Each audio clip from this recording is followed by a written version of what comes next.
So if you did not see, Toei celebrated their 70th anniversary on Twitter. A couple of production companies did congratulate them, and one of them was Hasbro. So in this tweet, we see that Hasbro is, of course, congratulating Toei. Of course, you know, Hasbro owns Power Rangers, so they did like a Power Rangers themed celebration. So what does this mean for the Hasbro and Toei split? Like, we know that is probably not coming. We really don't know.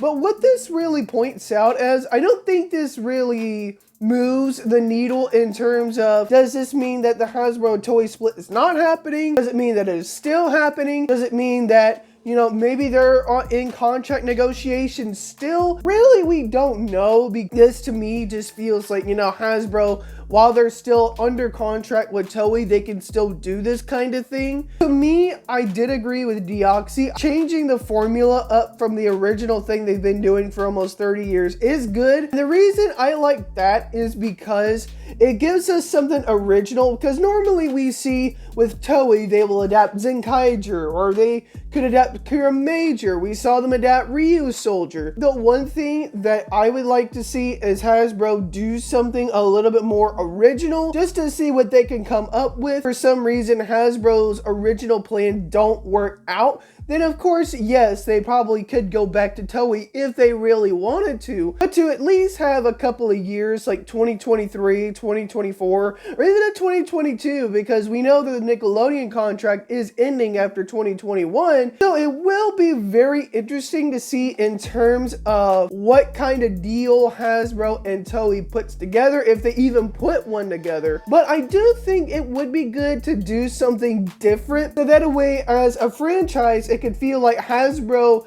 is at least trying to do something original than what they've been doing for quite some time. Now, there's also the speculation that Hasbro is getting a contract together where anything from Mighty Morphin Power Rangers to Dino Fury, they can use for their marketing, they can use for the comics, they can use for their video games, which I think is really smart, because if you think about it, if Hasbro were only able to market MMPR and nothing else, that would feel very redundant, because it would feel like they're doing the exact same thing over and over and over again. And like I've talked about in the podcast earlier, I do think it is good to focus on other seasons besides MMPR. So if they get a contract together where they can still use MMPR through Dino Fury for their marketing or whatnot, I think that is very smart. Again, it shows that Hasbro is at least trying to use other seasons, because then it makes it fresh. It makes it feel like in the comics they do other seasons besides MMPR. Comment down below your thoughts on this situation with Hasbro and Toei. If you enjoyed this video, make sure you leave a like and also subscribe.